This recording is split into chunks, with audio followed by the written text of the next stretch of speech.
Hello दोस्तों, आप सभी का स्वागत है ओनली सक्सेस एकेडमी में। My name is Keshav Katoch. एक बार फिर हम मिले हैं नए करंट अफेयर्स के साथ, नई वीक के साथ। 5 से 11 जून के करंट अफेयर्स जो हैं वो हम इसमें डिस्कस करेंगे, जो कि आपके एनडीए, सीडीएस, एफकेट, सीएपीएफ, एचएएस और एचपी लाइट के एग्ज़ाम्स के लिए बहुत ज़्यादा इंपॉर्टेंट होंगे। देखिए, जितने भी करंट अफेयर्स मैं आपको पहले भी बताते हैं कि आप इनको थॉरोली पढ़िए। वीकली आपके ये करंट अफेयर्स होते हैं, आपको डेली भी नहीं पढ़ने हैं। आप इनको जब भी वीडियो डलती है इनको आप नोट डाउन ज़रूर कीजिए, और नोट डाउन करने के बाद इन्हें रिवाइज ज़रूर कीजिए। और अगर आपको कोई डाउट आता है और कोई सजेशन अगर आप देना चाहते हो तो आप कमेंट बॉक्स पे दे सकते हो। ठीक है, तो चलिए बढ़ते हैं हमारी वीडियो की ओर। सबसे पहला करंट अफेयर जो है, it is related to the eco sensitive zone.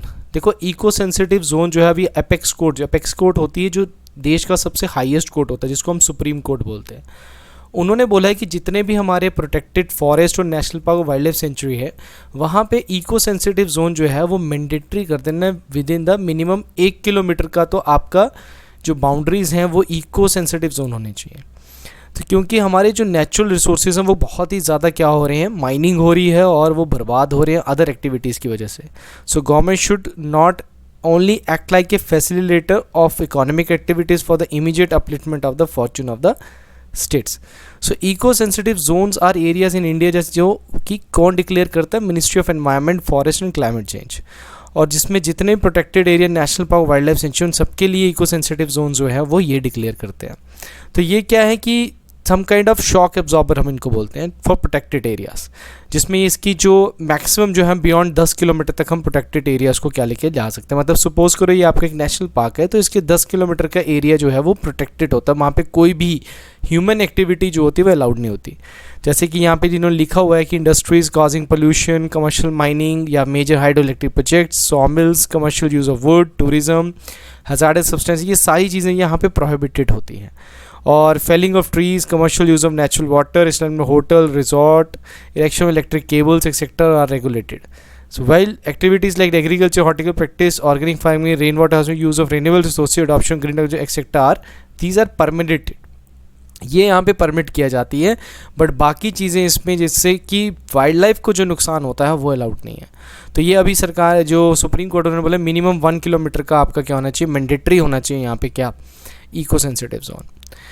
चलिए आगे बढ़ते हैं। Stockholm +50 conference. देखिए, अभी 50 साल पूरे हुए हैं स्टॉकहोम कॉन्फ्रेंस के। स्टॉकहोम कॉन्फ्रेंस के 1972 में United nation conference on human welfare, मतलब पहली ऐसी कॉन्फ्रेंस है जिसमें हमें ये रियलाइज़ हुआ था कि हमें फॉसिल फ्यूल्स को कम करके हमारी क्लीन एनर्जी को यूज़ करना चाहिए, और हमारे को क्या करना है, क्लाइमेट चेंज से जो हमारे को प्रॉब्लम होगी उसको दूर करना है, और जिसकी वजह से हमारी जो स्पीशीज़ हैं वो ख़त्म होती जा रही है, उनको बनाना, मतलब मेन ह्यूमन एनवायरनमेंट को कैसे बचाना है। तो इसके 50 साल अभी पूरे हुए हैं। और ये Stockholm is the capital of Sweden, right. तो स्वीडन की ये कैपिटल है। 1972 में जब ये पहली ह्यूमन एनवायरनमेंट से जो मीटिंग हुई थी, ये 5 जून को हुई थी। तो इसी में आपका UNEP भी बना था, यूनाइटेड नेशन एनवायरनमेंटल प्रोग्राम भी आपका इसी आपकी कॉन्फ्रेंस में बना था। इसीलिए 5 जून को हम क्या मनाते हैं, वर्ल्ड एनवायरनमेंट डे भी हम यहीं से मनाना शुरू किए थे। अभी हम पढ़ेंगे इसमें वर्ल्ड एनवायरनमेंट डे के बारे में भी पढ़ेंगे। तो इसके 50 ईयर्स अभी जो हुए हैं, इसके लिए यहाँ पे अब एक मीटिंग भी हेल्ड की है, ताकि किस तरीके से सस्टेनेबली आप देश को आगे बढ़ा सकते हैं, वर्ल्ड को आगे बढ़ा सकते हैं।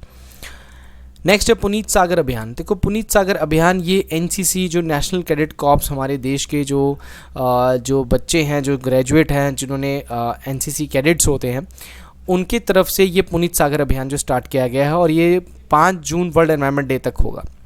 इसमें मेनली एनवायरनमेंट फ्रेंडली मैनर से हम क्या करेंगे, कैंपेन जो है, जो waste collected during the campaign was disposed in environment friendly manner, ठीक है। और इसमें मेनली क्या किया जा रहा है, जितने भी क्लीन सी शोर्स हैं या जो बीचेज़ हैं, जो हमारे जितने भी शोर्स और बीचेज़ हैं, उन सबको क्या किया जाएगा, क्लीन किया जाएगा। और अदर वाटर बॉडी जो कि रिवर्स और लेक्स जो हैं, उनके से प्लास्टिक को दूर किया जाएगा। तो ये पुनीत सागर अभियान जो हो मेनली NCC के द्वारा है। देखो, NCC जो है वो 1948 में बनी थी, ठीक है। NCC 1948 में बनती, जो कि तीनों फोर्सेस की, आर्मी, नेवी और एयरफोर्स। इसमें आप ग्रेजुएशन के टाइम पे आप इसको क्या कर सकते हैं, ज्वाइन कर सकते हैं। और आर्मी में भी आगे डायरेक्ट एंट्री में आपको इसका फ़ायदा होता है। आर्मी की NCC की डायरेक्ट एंट्रीज भी निकलती हैं। तो NCC एक तरीके से भारत के जो फौज है, जो आगे है, ऑफिसर्स के लिए भी एक तरीके से अपॉर्चुनिटी, और एक तरीके से एडवेंचरस अपॉर्चुनिटी भी आपके पास है। नेक्स्ट है फ्रेंच ओपन। देखिए, जो फ्रेंच ओपन है, फ्रेंच ओपन जो कि सेकेंड ग्रैंड स्लैम जो है वो होता है आपका साल का आफ्टर द ऑस्ट्रेलियन ओपन। देखो 4 आपके ग्रैंड स्लैम होते हैं। ऑस्ट्रेलियन ओपन होता है आपका, देन आपका फ्रेंच ओपन होता है, ठीक है। फ्रेंच ओपन के बाद आपका विंबलडन होता है, विंबलडन के बाद आपका जो होता है वो होता है यूएस ओपन, ठीक है। तो आपका यूएस ओपन और ऑस्ट्रेलियन ओपन दोनों टर्फ पे खेले जाते हैं, फ्रेंच ओपन क्ले पे खेला जाता है, और विंबलडन जो कि सबसे पुराना है वो ग्रास पे खेला जाता है। और विंबलडन में ध्यान में रखना कि विंबलडन में वाइट ड्रेस होती है, मतलब आप वाइट के अलावा कुछ और नहीं पहन सकते, तो अगर आप पहनते हो तो आप डिस्क्वालीफाई हो जाते हो। तो ग्रास पे खेलने वाला कौन सा है? विंबलडन है। तो राफेल नडाल जो कि स्पेन के हैं, इन्होंने सबसे ज़्यादा बारी किया, इनको किंग ऑफ क्ले बोला जाता है, मतलब फ्रेंच और 14 टाइम फ्रेंच ओपन जीता है, और रिकॉर्ड बनाया इन्होंने 22 ग्रैंड स्लैम टाइटल का। तो he became the oldest male champion at Roland Garros. अभी आप सोचोगे रोलैंड गैरोस क्या है? रोलैंड गैरोस क्या है कि आपके फ्रेंच ओपन को ही रोलैंड गैरोस कहा जाता है। And he is also the French इन्होंने पहला जो फ्रेंच ओपन जीता था वो 2005 में जीता था, और नडाल जो है अब ये ओल्डेस्ट विनर भी बने हैं since 34 year old Andre Gimeno won in 1972। So French Open जो है ये फ्रांस में खेला जाता है, ठीक है, ये आपको ध्यान में रखना, और ये क्ले कोर्ट पे खेला जाता है, ये भी आपको ध्यान में रखना है। Okay, next world environment day. World environment day जो है वो हर साल 5 जून को ऑब्जर्व किया जाता है, सेलिब्रेट किया जाता है, ताकि हमारे देश के या पूरे वर्ल्ड के एनवायरनमेंट को क्या किया जाए, सेव किया जाए। 5 जून को मैंने आपको पहले बताया कि 5 जून में यूनाइटेड नेशन एनवायरनमेंट प्रोग्राम जो है वो आपका बना था इन द स्टॉकहोम कॉन्फ्रेंस, या फिर ह्यूमन एनवायरनमेंट की कॉन्फ्रेंस जो 1972 में हुई थी, ठीक है। यही बात इसमें कही गई है। So it declare right to live in a healthy environment is a basic human right. तो ये हमारा एक बेसिक ह्यूमन राइट है कि हमें हेल्दी एनवायरनमेंट में रहने का अधिकार है। सो वर्ल्ड एनवायरनमेंट डे का इस पर जो होस्ट कंट्री है वो कौन सी है? Sweden is the host country of this year, ये आपको ध्यान में रखना है, ठीक है। तो ये कुछ चीज़ें ही आपको ध्यान में रखनी होती हैं कि कौन इस बार होस्ट कंट्री है, या फिर कौन सी थीम है, या फिर कौन सा इस बार डे है, या फिर कैसे बना कैसे नहीं बना, ये सारी चीज़ें आपको इसमें ध्यान रखनी है। ओके, चलिए बढ़ते हैं नेक्स्ट। एक्सरसाइज संप्रीति। देखो संप्रीति एक्सरसाइज जो है, संप्रीति एक्सरसाइज जो है ये आपकी इंडिया और बांग्लादेश के बीच में हुई है, ठीक है। इंडिया और बांग्लादेश की देखो कितनी सारी मिलिट्री एक्सरसाइज है हमारी, युद्ध अभ्यास है ना, हमारे इकोवीरन है, ठीक है, अलनगा है, ये सारी एक्सरसाइज जो हमारी डिफरेंट कंट्रीज़ के साथ है। तो आपको ध्यान में रखना है कि जो भी एक्सरसाइज न्यूज़ में है उसको पढ़िएगा ज़रूर। तो अभी joint military exercise India Bangladesh की हुई है एक्स समृति 10, मतलब ये 10 है, 10th टाइम ये हो रही है, और ये आपकी कहाँ हुई है? जयशोर मिलिट्री स्टेशन इन बांग्लादेश में हो रही है, और इंडिया की तरफ से डोगरा रेजिमेंट ने इसमें रिप्रेजेंट किया था। नेक्स्ट है national food laboratory of FSSAI, ठीक है। सो हमारी रॉक्सोल एक जगह है बिहार में, तो यूनियन मिनिस्टर जो हेल्थ और फैमिली वेलफेयर है, chemical and fertiliser mister Mansukh Mandaviya, इन्होंने इनॉग्रेट किया national food laboratory of FSSAI। So under the bilateral agreement between India and Nepal, that this laboratory was established to reduce the time of testing of food sample imported from the Nepal to Raxaul. So Nepal से रक्सौल की तरफ जो samples भेजे जाते थे, जो कि उसका टाइमिंग जो है, जो टेस्टिंग में जो टाइम वेस्ट होता था, उसका टाइम वेस्ट जो है वो अब कम होगा। नेक्स्ट है एम्प्रेस। एम्प्रेस क्या है? ये एक क्रूज़ आप कह सकते हैं, लग्जरी क्रूज़ लाइनर है, जो कि 2000 पैसेंजर्स को कैरी कर सकते हैं और 800 क्रू मेंबर्स को कैरी कर सकते हैं। तो 11 स्टोरी ये टूरिस्ट वेसल जो है, ये अभी तमिलनाडु के चीफ मिनिस्टर MK स्टालिन ने फ्लैग ऑफ की है चेन्नई पोर्ट से। So it is considered the first luxury cruise liner to be operated from the state, while the state official says a few other permanent operators have also shown interest, ताकि tourism जो सी based tourism है उसको क्या किया जा सके, उसकी services को बढ़ाया जा सके। नेक्स्ट है Indian railways awarded. Indian railways को अवार्ड मिला है इंटरनेशनल सस्टेनेबल रेलवे अवार्ड का। तो वर्ल्ड एनवायरनमेंट डे 5 जून को हमारी जो इंडियन रेलवे है, जो कि सबसे ज़्यादा एम्प्लॉयमेंट देती है हमारे देश में, उनको एक तरीके से इंटरनेशनल सस्टेनेबल रेलवे अवार्ड मिला है बर्लिन में, ठीक है, ताकि best use of zero carbon technology इन्होंने की है। इसी वजह से इनको ये इंटरनेशनल सस्टेनेबल रेलवे अवार्ड जो है वो दिया गया है। ओके, नेक्स्ट है एलिफेंट रेस्क्यू सेंटर। सो एलिफेंट रेस्क्यू सेंटर ये अभी वाल्मीकि टाइगर रिजर्व बिहार में जो है ये इस्टेब्लिश किया गया है। West Champaran district of Bihar में आपको वाल्मीकि टाइगर रिजर्व दिखेगा। सो एलिफेंट रेस्क्यू सेंटर इसमें मेनली रिहैबिलिटेट स्ट्रे और अबैंडन्ड जो इंजर्ड एलिफेंट्स होते हैं उनको यहाँ पे क्या किया जाएगा, रेस्क्यू किया जाएगा। सो ये जनरली जो फैसिलिटी है ये सेंट्रल गवर्नमेंट के द्वारा अप्रूव्ड है। वाल्मीकि टाइगर रिजर्व ये western Champaran district of Bihar में आपको मिलेगा 899 स्क्वायर किलोमीटर के पास, और नेपाल इसके नॉर्थ में आपको मिलेगा, वाइल उत्तर प्रदेश जो है इसके वेस्ट में आपको मिलेगा। तो यहाँ पे आपको एलिफेंट हैबिटेशन काफ़ी ज़्यादा मिलेगा और यहाँ पे आपको कम से कम 40 टाइगर जो है वो यहाँ पे मिलेंगे आपको। ओके, नेक्स्ट है what is a fat finger trade. देखो अभी फैट फिंगर ट्रेड न्यूज़ में क्यों आया है, क्योंकि रिसेंटली नेशनल स्टॉक एक्सचेंज जो है वहाँ पे एक फ्रीक ट्रेड हुआ है जिसमें 200 करोड़ का जो है वो नुकसान हुआ है, जिस फ्रीक ट्रेड को हम क्या कहते हैं, फैट फिंगर ट्रेड। इसमें क्या होता है कि फैट फिंगर एक ह्यूमन एरर की वजह से क्या होता है कि एक गलत ऑर्डर पंच हो जाता है, जिसकी वजह से जो रॉन्ग वैल्यूज़ जो होती हैं या प्राइस या क्वांटिटी या सिलेक्शन ऑफ रॉन्ग एग्जीक्यूशन जो होता है या बाय और सेल में वो गलत हो जाता है, जिसकी वजह से एक फ्रीक ट्रेड एग्जीक्यूट होता है, जिसकी वजह से जो प्राइसेस हैं वो एक एबनॉर्मल लेवल पे हिट करती हैं, जिससे काइंड ऑफ बट मतलब लाइक आप ये कह सकते हैं कि इससे नुकसान जो है वो काफ़ी ज़्यादा जो होता है वो होता है। तो ये अभी नेशनल स्टॉक एक्सचेंज में निफ्टी की 15 ऑप्शन जो कॉन्ट्रैक्ट है उसमें ये एक फ्रीक ट्रेड हुआ है। ओके, नेक्स्ट है राजीव गांधी खेल रत्न अवार्ड। देखो राजीव गांधी खेल रत्न अवार्ड हमारे देश का सबसे हाईएस्ट स्पोर्ट्स अवार्ड था, जिसका नाम चेंज करके हमने मेजर ध्यानचंद खेल रत्न अवार्ड कर दिया। बट राजस्थान सरकार जो कि वहाँ पे कांग्रेस सरकार ही है, तो उन्होंने वहाँ के जो चीफ मिनिस्टर उन्होंने बोला है कि स्टेट का जो हाईएस्ट जो स्पोर्ट्स पर्सन अवार्ड जो होगा वो राजीव गांधी खेल रत्न अवार्ड ही होगा। ठीक है, so he made the announcement by addressing the inauguration and player award ceremony Sawai Mansingh stadium in Jaipur Rajasthan. The state butterfly of Sikkim, तो सिक्किम की स्टेट बटरफ्लाई जो है चीफ मिनिस्टर जो है वहाँ के पीएस गोले, तो वर्ल्ड एनवायरनमेंट डे में उन्होंने ब्लू ड्यूक एक स्टेट बटरफ्लाई जो है वो उसको चुना गया है। ठीक है ना, तो उन्होंने सरमसा गार्डन नियर रानीपुल में एक इवेंट के टाइम पे ये फॉरेस्ट डिपार्टमेंट में जो इवेंट ये ऑर्गेनाइज़ किया था उनके इस इवेंट में ये डिक्लेयर किया है कि ब्लू ड्यूक जो है, ये पहले आपको पेपर में क्वेश्चन पूछ सकते हैं ब्लू ड्यूक है क्या, इट इज़ अ बटरफ्लाई और it is a state butterfly of Sikkim. Okay, world food safety day, world food safety day जो है ये जून 7 को ऑब्जर्व किया सेलिब्रेट किया जाता है बाय वर्ल्ड हेल्थ ऑर्गेनाइजेशन। सो इसका थीम जो है इस बार का वो है सेफर फूड बेटर हेल्थ। ये ध्यान में रखना, थीम बहुत ज़्यादा इंपॉर्टेंट होता है। सो WHO also launched a campaign to inspire global participation. So WHO, Food Agriculture Organization of the United Nations jointly kickstarted the World Food Safety Day in collaboration with the member state and other stakeholders. So WHO और FAO का आप ध्यान में रख सकते हो कि इन्होंने मिलकर ये वर्ल्ड फूड सेफ्टी डे जो है वो सेलिब्रेट किया है।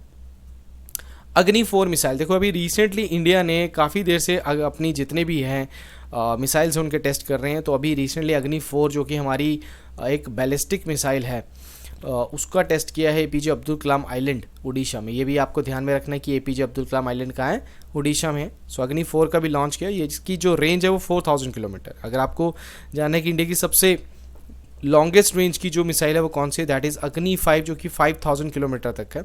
कहा जाता है कि इसकी मैक्सिमम रेंज जो है वो 8000 किलोमीटर का होता है, बट इसका कोई भी प्रमाण अभी तक गवर्नमेंट के द्वारा नहीं है।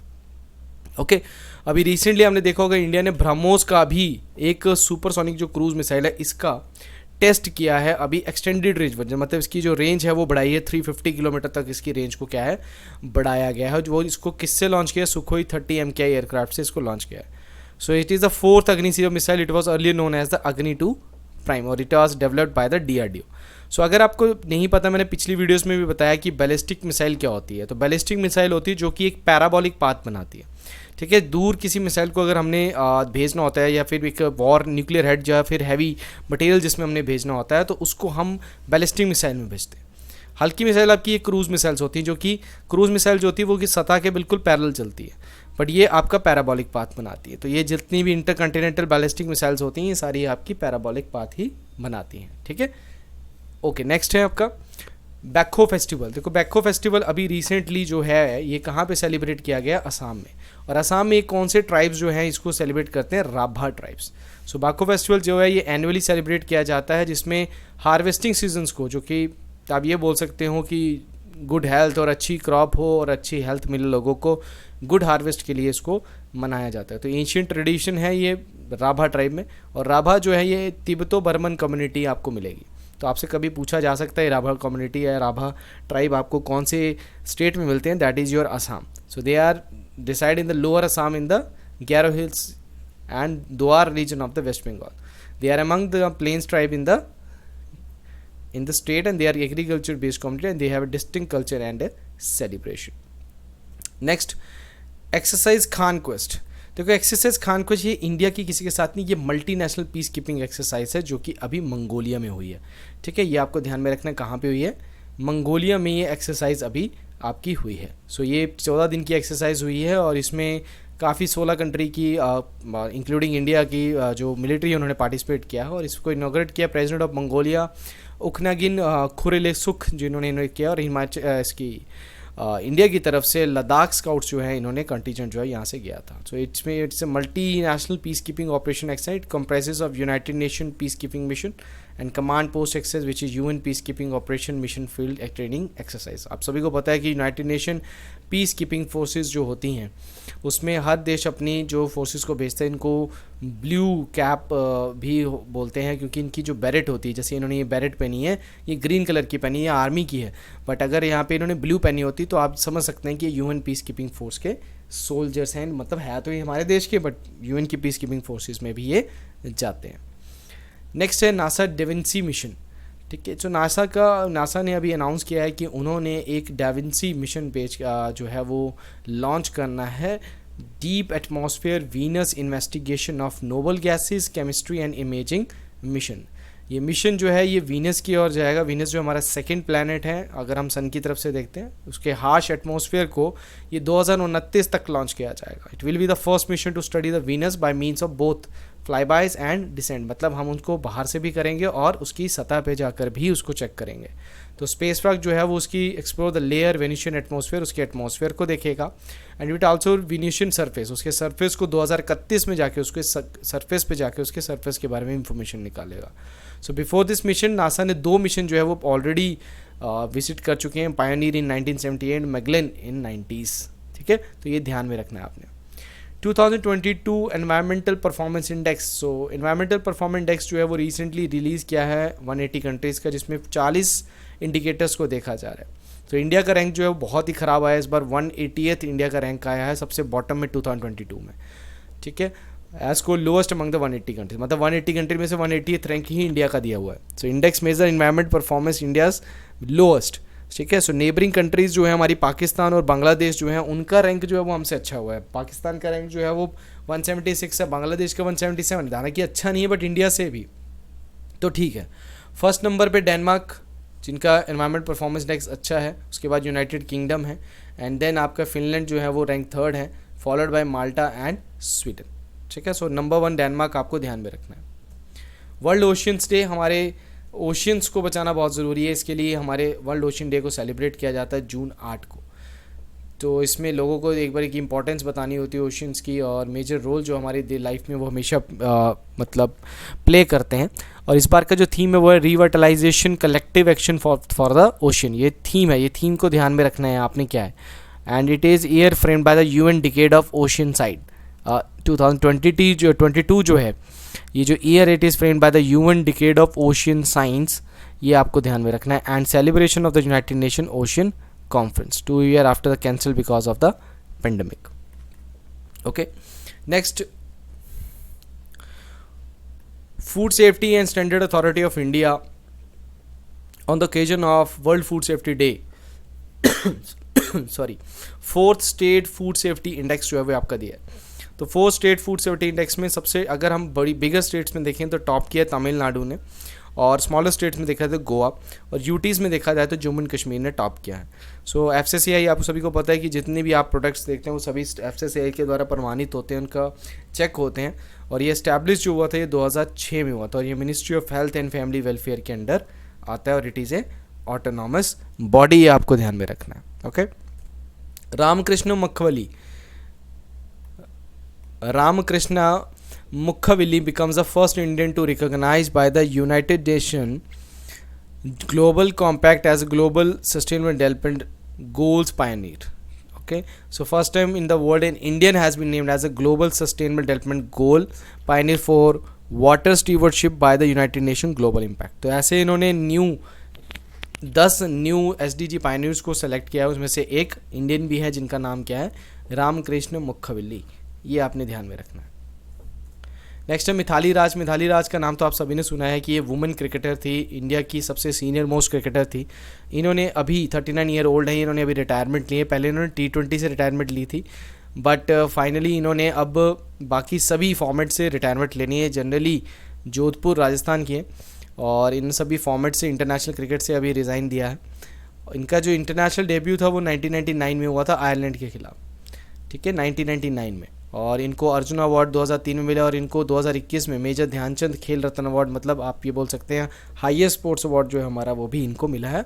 और 2015 में इनको पद्मश्री से भी नवाजा गया था।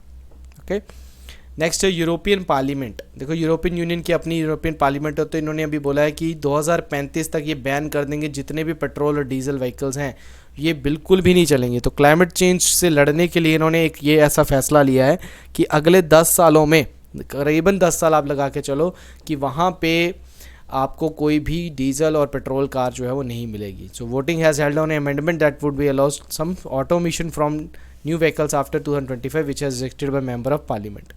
Attempt by some lawmaker to weaken the target to 90% CO2 cut by 2035 were rejected. So ये इन्होंने डिक्लेयर किया है अभी ban of sale of new petrol and diesel car till 2035। ये आपको ध्यान में रखना है। राइट टू रिपेयर लॉ, तो न्यूयॉर्क स्टेट लेजिस्लेचर ने ये पहली वर्ल्ड की पहली ऐसी बनी जहाँ पे एक तरीके से राइट टू रिपेयर जो एक बिल जो है इनेक्ट किया गया। देखो आपके घर में जो एक डिजिटल आप क्या बोलते हैं कोई मोबाइल है या कोई आप कोई भी चीज़ अगर आप ख़रीदते हैं, अगर वो ख़राब होती है तो आप उसको कहाँ जाते हैं? आप खुद ठीक नहीं करते हैं, आपको उसको लेकर जाना ही पड़ता है कहीं पे ऑफिस, क्योंकि आपके पास वो इक्विपमेंट नहीं होता, आपको पता नहीं होता कैसे ठीक होता है वो कैसे नहीं होना। तो ये राइट टू रिपेयर का ये जो है, इसमें एक फेयर रिपेयर एक्ट जो है इन्होंने पास किया है, जिसमें आप घर बैठ के क्या कर सकते हैं, रिपेयर कर सकते हैं। और जो कंपनीज है उनको बताना होगा कि अगर आप घर बैठ के अगर नॉर्मल चीज़ें भी अगर ठीक करनी है तो आप किस तरीके से ठीक कर सकते हो। ये एक ह्यूमन राइट के तौर पे भी इसको माना गया है। So with the approval of the right to 59% of independent repair firms claim they could have to close their doors according to recent poll. So 59% आप लेके चलिए कि आप रिपेयर आराम से कर सकते हैं, ठीक है ना। तो ये आपका एक नया लॉ जो है, ये काफ़ी देर से वहाँ पे लड़ाई हो रही थी इस चीज़ से रिगार्डिंग, तो ये फाइनली न्यूयॉर्क स्टेट लेजिस्लेचर ने इसको पास कर दिया। हिमाचल प्रदेश जो है ये पहली स्टेट बनी है इंडिया की जिसने ड्रोन पॉलिसी को अप्रूव किया है। मतलब एक तरीके से आप बोल सकते हो कि यूज़ ऑफ ड्रोन्स कैसे किए जाएंगे, टेक्नोलॉजी को कैसे यूज़ किया जाएगा, पब्लिक सर्विस के लिए कैसे यूज़ किया जाएगा, ये सारी जो है वो एक पॉलिसी बनाई गई है हिमाचल प्रदेश में। ये देश की पहली स्टेट बनी है। सेंट्रल गवर्नमेंट ने तो ऐसी पॉलिसी बनाई है, पर स्टेट गवर्नमेंट ये पहली। So governance and reforms using drones, जिसको हम बोलते हैं गरुड़ फाउंडेशन जो है वो की गई है। गगनयान मिशन, तो गगनयान का आपने नाम सुना होगा, गगन का मतलब होता है आसमान। तो गगनयान मिशन क्या है कि इंडिया का पहला मैन मिशन है। 1984 में राकेश शर्मा जो है वो पहले इंडियन थे जो कि स्पेस में गए थे, बट वो सोवियत यूनियन की मदद से गए थे। बट गगनयान मिशन जो है ये इंडिया का पहला ह्यूमन स्पेस मिशन होगा जो कि इंडिया खुद जो है वो अपने पर्सन्स को जो अपने रॉकेट पे भेजेगा। और कौन से रॉकेट पे भेजेगा? GSLV Mark 3, जिसको हम एक तरीके से हैवीएस्ट रॉकेट ऑफ इंडिया भी बोलते हैं, और इसको आप बाहुबली भी बोलते हैं, और इसको आप फैट बॉय भी बोलते हो, ठीक है ना। तो ये GSLV Mark 3 पे जो इंडिया का सबसे हैवीएस्ट रॉकेट है, इस पे हम क्या करेंगे, इसको भेजेंगे। और इसके साथ साथ हमारा एक फर्स्ट ह्यूमन ओशियन मिशन भी है जो कि 2023 में होगा। ओशियन मिशन मतलब हम ओशियंस की स्टडी करने के लिए भी जाएंगे। सो गगनयान जो है इसमें एक रॉबर्ट भी जाएगा जिसको हम बोलते हैं इसरो के द्वारा बनाया गया ये रॉबर्ट है, जिसको हम बोलते हैं व्योममित्रा।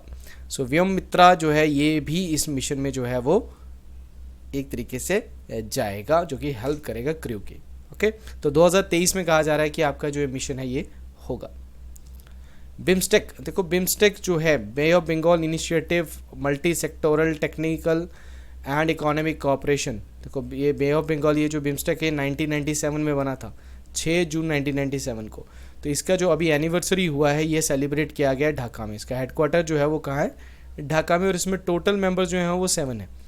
तो अगर आप इंडिया को देखोगे तो इंडिया के जैसे आप इस तरीके से देख रहे हैं तो आपको यहाँ पे बे ऑफ बंगाल दिखेगा, ठीक है ना। तो बे ऑफ बंगाल के साथ लगने वाली कंट्रीज़ कौन कौन सी हैं आपको देखोगे तो यहाँ पे आपको श्रीलंका मिलेगा, ठीक है। श्रीलंका के साथ आपको यहाँ पे इंडिया के साथ आपको यहाँ पे बांग्लादेश, ठीक है, यहाँ पे म्यांमार, और म्यांमार के साथ यहाँ पे आपको थाईलैंड, और 2 आपकी लैंडलॉक कंट्रीज़ इसके साथ जुड़ी हुई हैं, that is Bhutan and another is यहाँ पे नेपाल। नेपाल 1 2 3 4 5 6 7 ये आपकी 7 जो हैं स्टेट्स इसमें होगी, Bangladesh, Bhutan, India, Myanmar, Nepal, Sri Lanka and Thailand. तो ये आपकी 7 स्टेट्स जो हैं ये आपकी इसमें इंक्लूड हैं। सो बिम्स्टेक ने अभी अपने क्या किया है, 25 ईयर्स जो है वो पूरे किए हैं। UNCTAD, United nation conference on trade and development, world investment report. तो वर्ल्ड इन्वेस्टमेंट रिपोर्ट है कि किस कंट्री में कितना FDI जो आता है वो बताया गया। तो अगर आप देखेंगे तो इंडिया ने जंप किया 1 position, 7th in the year 2021। सो अगर वर्ल्ड इन्वेस्टमेंट रिपोर्ट में देखा जाए तो FDI इनफ्लो जो इंडिया में है वो 2021 में $45 बिलियन आया, और जो कि 64 बिलियन इन 2020 था। तो यूनाइटेड स्टेट्स जो है वो 367 बिलियन, जिन वहाँ पे सबसे ज़्यादा FDI जो आता है फॉरेन डायरेक्ट इन्वेस्टमेंट जो है वो आती है। और US के बाद चाइना है जहाँ पे 181 बिलियन डॉलर्स आती है। उसके बाद हांगकॉन्ग है 141 billion at the 3rd position. So among the top economy India जो है वो अभी क्या हुआ है, वहाँ पे FDI जो है वो डिक्लाइन हुई है। UNCTA जो कि यूनाइटेड नेशन की conference on trade and development है, ये 1964 में फॉर्म्ड हुई थी। कब हुई थी? 1964 में ये फॉर्म्ड हुई थी by the United nation general assembly. तो ये जो भी चीज़ें मैंने लिखी हैं फैक्ट्स, इनको आप नोट डाउन ज़रूर किएगा। बिहार महात्मा गांधी ब्रिज, तो नितिन गडकरी जो कि हमारे ट्रांसपोर्ट मिनिस्टर हैं, उन्होंने इनॉग्रेट किया एक super structure replacement of Mahatma Gandhi सेतु। देखो महात्मा गांधी सेतु एक पुल था जो कि काफ़ी ज़्यादा पुराना था, उसको रिकन्स्ट्रक्ट किया जाएगा, उसकी जगह पे एक महात्मा गांधी सेतु बनाया जाएगा अलग से। और उन्होंने 15 नेशनल हाईवेज़ भी इनॉग्रेट किए हाजीपुर एंड पटना में। So bridge is lifeline of Bihar, क्योंकि ये नॉर्थ बिहार को साउथ बिहार के साथ जोड़ता है। तो with the super structure replacement project, crossing time on its has been reduce from 2 to 3 hours to 5 to 10 minutes. तो अगर ये प्रोजेक्ट बन जाता है तो 2 से 3 घंटे को ये सीधा 5 से 10 मिनट में ले आएगा। और ये ब्रिज जो है ये 4 लेन ब्रिज बनेगा, और ये कंस्ट्रक्ट किया जाएगा रिवर गंगा पे। और रिवर गंगा में कहाँ पे? पटना पे ये जो है वो क्या किया जाएगा, इन्वेस्ट किया जाएगा।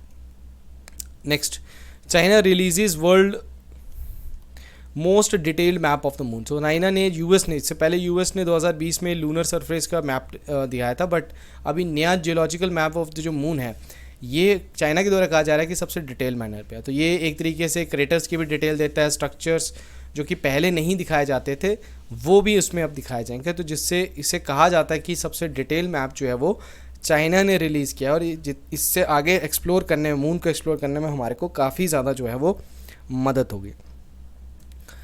एन ओझा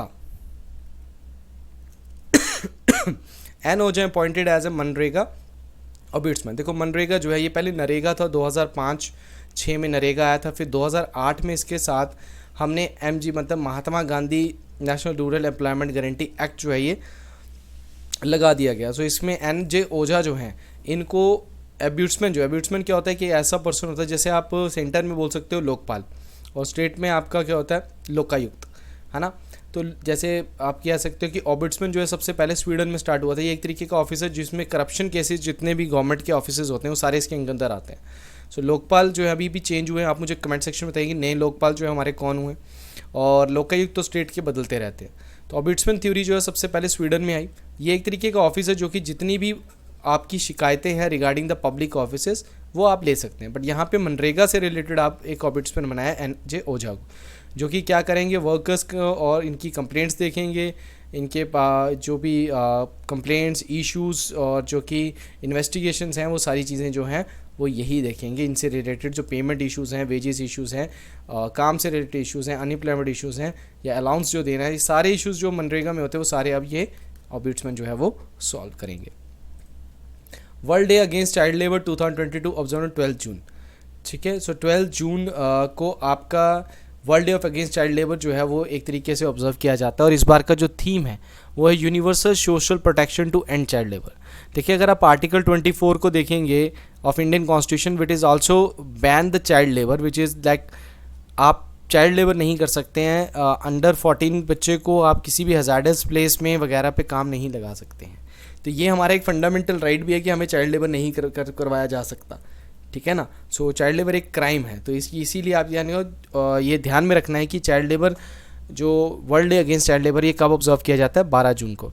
उसके बाद आपने ये ध्यान में रखना है कि इसको करता कौन है observe, that is ILO, international labour organisation, जो कि जेनेवा स्विट्ज़रलैंड में इसका हेडक्वार्टर है।